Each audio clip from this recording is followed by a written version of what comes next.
रंजीत सिंह जी, काशीपुर, उत्तराखंड से। राधे राधे। राधे राधे महाराज जी, आपके चरणों में कोटि कोटि प्रणाम। महाराज जी, मेरा प्रश्न है कि गुरु ग्रंथ साहिब जी में मनमुखी, गुरुमुख और बेमुख के बारे में बताया गया है, लिखा है।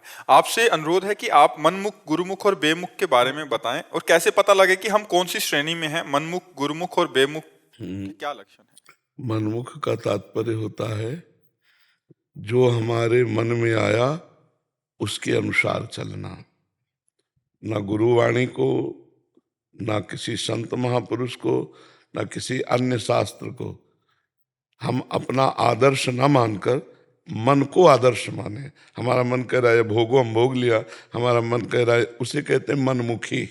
मनमुखी चाल, इसकी दुर्गति होती है। मनमुखी चाल वाले की दुर्गति होती है। और गुरुमुखी, वो जो करेगा वो गुरु आज्ञा के अनुसार करेगा। गुरु आज्ञा के विरुद्ध कभी वो एक सोच भी नहीं कर सकता। उसका मन गुरु का अनुसरण करेगा, उसके आदर्श होंगे गुरु, वो गुरु के चरण चिन्हों पर चलने की कोशिश करेगा। वो कभी गुरु आज्ञा का उल्लंघन नहीं करेगा, कभी गुरु के विमुख नहीं चलेगा।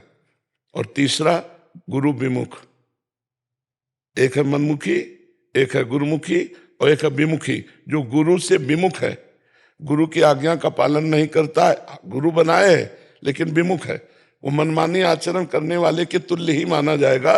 वो गुरु की आज्ञा का पालन नहीं करता।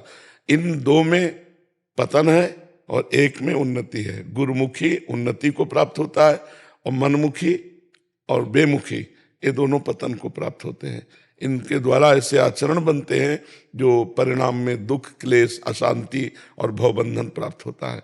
और गुरुमुखी का निश्चित कल्याण होता है, क्योंकि वो गुरु आज्ञा पर चलता है, गुरुवाणी के अनुसार चलता है, नाम जप करता है, जैसी गुरु आज्ञा है वैसी सेवा करता है, तो उसका कल्याण हो जाता है। कल्याण होता गुरुमुखी का है, न मनमुखी का होता है, न बेमुखी का होता है। समझ पाए आप? तो भाई कैसे पता लगेगा हम मनमुख है या गुरुमुख है?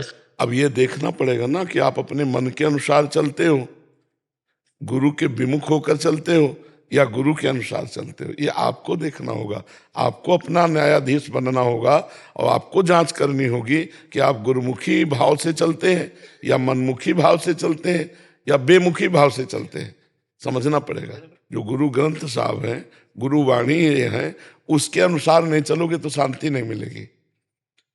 गुरु वाणी के अनुसार चलने वाले को निश्चित शांति मिलेगी, निश्चित उसको लक्ष्य की प्राप्ति होगी। तो आपके गुरु ग्रंथ साहब हैं, आप उनका गान कीजिए और उनके मर्मज्ञों से चर्चा कीजिए, जिससे पता चले। गुरु वाणी में दो बातें बहुत जोर की कही गई, एक तो नाम और दूसरा साधु सेवा।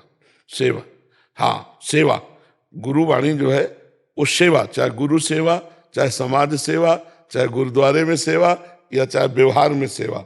सेवा और सुमिरन दो बातें बहुत जोर की है। नानक नाम जहाज है, चढ़े सो उतरे पार। तो जपो निरंतर नाम और दूसरों की सेवा करो, देखो गुरुमुखी हो जाओगे, आपका परम कल्याण हो जाएगा। समझ पा रहे हैं आप? बाबा जब जैसे वृंदावन में आते हैं तो राधा का अगर अपना कोई वाहेगुरु जपते हैं तो कोई नहीं, वाहेगुरु ही राधा है, राधा ही वाहेगुरु है। दो तत्व थोड़ी है। वही निकलता है। हाँ, बस वही जपो जो आपको जपना है। महाराज जी, एक ये भी वर्ग आता है जिसमें वो गुरुमुख हैं, मतलब प्रयास, भरसक प्रयास कर रहे हैं कि गुरुदेव की आज्ञा का पालन करें, वो गुरुमुखी माने जाते हैं। वो मन बार बार विवश हाँ, करके वो गिरा रहे हैं। गुरुमुखी माने जाते हैं।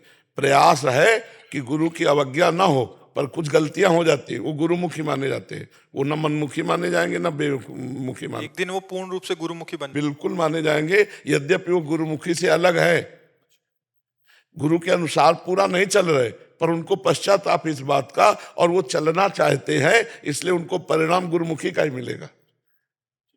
एक है कि जानबूझकर, और एक है कि हम चलना चाहते पर चल नहीं पा रहे, तो उसे गुरुमुखी का ही परिणाम मिलेगा।